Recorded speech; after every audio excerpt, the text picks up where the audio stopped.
Lion, bonjour et bienvenue à vous sur ma chaîne pour votre lecture de fenêtre sur soi pour cette période allant de mi-janvier à mi-février 2022. J'espère que vous allez tous très bien, que vous avez passé de belles fêtes. Alors on va faire cette lecture sous la forme de la croix que vous connaissez et pour la clore, je vous sortirai une petite carte conseil, d'accord ? Je vous invite bien évidemment à aller voir votre signe ascendant et votre signe lunaire pour compléter la lecture. Voilà. Alors, Lion, qu'est-ce qu'on a pour vous? Au cœur de la lecture et au cœur de votre attention, votre focus durant cette période, c'est le chevalier de coupe. Tiens donc. Alors, une énergie très douce, une énergie très tendre. Le chevalier de coupe, c'est le chevalier, c'est une énergie très romantique, très fleur bleue, très attendrissante, tendre, poétique, voilà. Donc pour moi, ça signifie que votre attention est à donner beaucoup de douceur, beaucoup de tendresse, beaucoup d'amour, beaucoup d'attention à quelqu'un là autour de vous ou à quelque chose aussi en même temps, peut-être je sais pas, une nouvelle maison ou un animal de compagnie, je sais pas, ça peut bien évidemment être un amoureux. Mais il y a aussi peut-être pour certaines personnes un besoin de faire amende honorable, un besoin de s'excuser, un besoin de se faire pardonner, un besoin de voilà, comment j'essaye de trouver le mot juste. C'est une énergie en fait où vous êtes tout en tendresse. Et cette tendresse, vous avez besoin de la donner, de l'offrir, soit à une personne en particulier, soit avec votre entourage tout entier, où vous avez juste envie de douceur, de tendresse, de bons moments, enfin, c'est au-delà des bons moments, c'est vraiment montrer votre attachement, montrer votre tendresse, votre amour à ceux que vous aimez. Voilà. Dans certains cas, encore une fois, il peut s'agir peut-être d'excuses que vous avez à présenter à quelqu'un et vous le faites. De là d'où vous venez, vous venez de la 4 d'épée. Je ris parce que c'est logique. 4 d'épée, c'est l'énergie de celui ou de celle qui à un moment donné a été meurtri ou humilié. D'accord? Il y a une blessure intérieure, une blessure invisible qui vous a poussé à vous isoler, qui vous a poussé à faire comme si, voilà, à faire celui qui n'entend pas, celui qui fait semblant d'être mort, celui qui met son téléphone sous silence, celui qui répond pas à la porte, celui qui veut voir personne. L'asocial total. Mais cette période vous a été fortement bénéfique. C'est-à-dire que durant ce laps de temps, vous avez déjà pu vous reposer. Quand on est reposé, on réfléchit mieux, on réfléchit bien. Et c'est cette période de silence, d'isolement, de retrait qui vous a permis aujourd'hui de comprendre que peut-être que vous n'avez pas fait tout juste non plus. Vous avez peut-être quelques torts aussi. Vous en parlez sans problème. Ou alors, dans d'autres circonstances, cette énergie de retrait, comme ça, vous a permis de comprendre que finalement, non, c'est quand même mieux quand on est entouré des personnes qu'on aime, qu'on a envie de voir, avec qui on a envie d'échanger. Et donc, c'est un changement de comportement. Mais il aura fallu passer par cette période de réflexion, de repos, d'isolement, de retrait, pour arriver à comprendre émotionnellement que pour moi, c'est une preuve, c'est une forme d'humilité de votre part. Où vous comprenez que vous étiez peut-être pas complètement dans le vrai ou dans le juste. Et il y a peut-être une rectification à faire par rapport à votre attitude, par rapport à votre comportement. Dans la tête, waouh!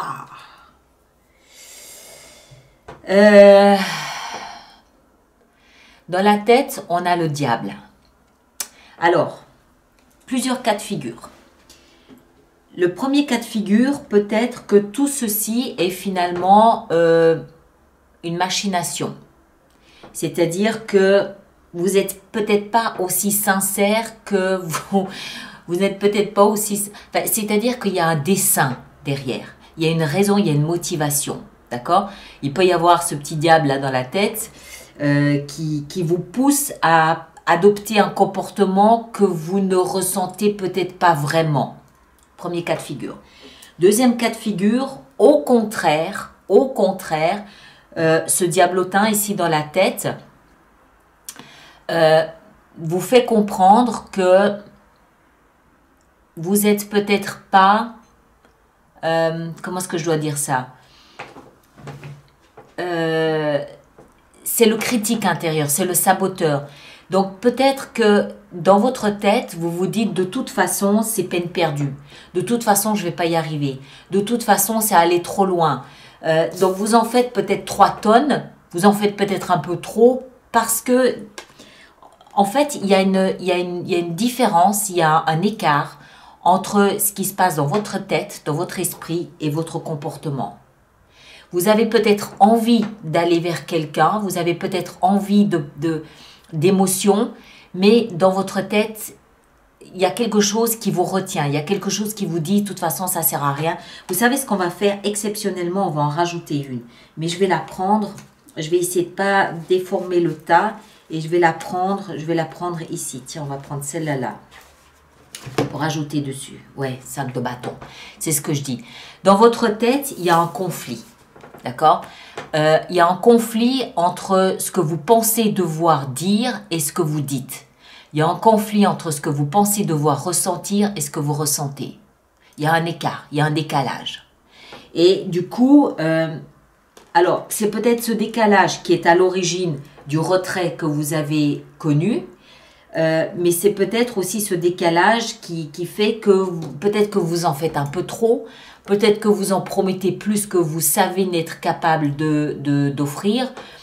Il y a un décalage entre ce que vous faites, ce que vous pensez et ce que vous ressentez. D'accord? À vous de gérer. Ici, ce qui va vous aider dans cette démarche, c'est un nouveau départ. C'est logique. C'est désagréable comme lecture parce que moi, je vous sens presque pris au piège dans vos pensées. Je vous sens presque pris au piège face à votre propre critique intérieure. Je ne pense pas que vous soyez dans la machination. Ou s'il y a machination, elle n'est pas intentionnelle. Vous êtes quelque part, je pense, victime de votre propre saboteur. Parce que ce qui va vous aider ici, c'est d'éclaircir vos pensées. C'est d'être franc. C'est d'être aussi tranchant que l'épée, que le tranchant de cette épée. D'accord? Ce qui va vous aider, c'est d'éclaircir vos pensées, c'est de parler, à la limite, peut-être même de parler de ce que vous ressentez. J'ai un doute sur ce que je dis. Je le dis, mais pourtant, il y a un doute quelque part. Il est peut-être pas au niveau de ce que vous ressentez, il peut être au niveau de vos compétences à vous, de votre capacité à vous. Peut-être que vous doutez de votre capacité à offrir ce que vous promettez d'offrir. D'accord? C'est chacun le place en fonction de ce que vous vivez, bien sûr, mais moi, j'ai l'impression que vous êtes pris au piège dans vos propres pensées et que vous avez peur de ne pas être à la hauteur de ce que vous promettez. Éclaircissement, tranché, on coupe net là-dedans. Le saboteur, on le remercie, on le renvoie dans ses quartiers et on essaie d'être le plus honnête possible, au moins avec soi-même, mais bien évidemment avec l'extérieur aussi, quoi. Ici, ce vers quoi vous allez, on a le magicien. Alors, il était retourné, le magicien. Alors, le magicien, c'est une énergie qui nous parle de la loi de l'attraction. D'accord? Vous projetez devant vous ce que vous voulez voir. Mais le magicien, il était retourné. Donc, attention ici, encore une fois, à ne pas travestir la réalité, à ne pas voir ce qui vous arrange au lieu de voir la réalité. Il y a des éclaircissements ici à apporter chez vous, Lion, surtout au niveau de vos pensées, au niveau de votre critique, de votre saboteur interne. D'accord? Le magicien retourné, je projette une illusion devant moi. Je vais recevoir une illusion. Je projette une image de moi qui n'est pas le reflet de la réalité. Mais ça peut être dans un sens trop positif comme négatif. C'est-à-dire que je suis capable de grimper à l'Himalaya demain matin sans problème. C'est une fausse projection. Si vous n'avez pas d'entraînement, ben bonjour. Enfin, je ne l'ai pas fait, mais j'imagine que c'est pas du gâteau. Maintenant, ça peut aussi être je ne suis pas capable. Je suis trop nul. Je ne vais pas y arriver parce que j'ai jamais de chance. D'accord? Donc, vous placez dans ce que vous vivez. Mais ce qui est certain, c'est qu'il y a une déformation de ce que vous concevez, de ce que vous ressentez, de ce que vous pensez. Ok? À vous de rectifier ici, parce qu'encore une fois, c'est ce qui va vous aider, hein, de trancher là-dedans et de poser carte sur table. Est-ce que je suis honnête avec moi-même? Est-ce que je suis honnête avec les autres? Mes ressentis, quels sont-ils? Est-ce que je ne suis pas en train de déformer ce que je pense et ce que je ressens? Même au niveau de vos propres compétences. Je connais un paquet de personnes qui... non, mais c'est même pas la peine que j'essaye de parler de mes émotions à cette personne-là, puisque de toute façon, je suis nulle, je ne vais jamais y arriver. Cette personne ne va jamais me regarder. Ce genre de choses. Ça peut aussi être ça.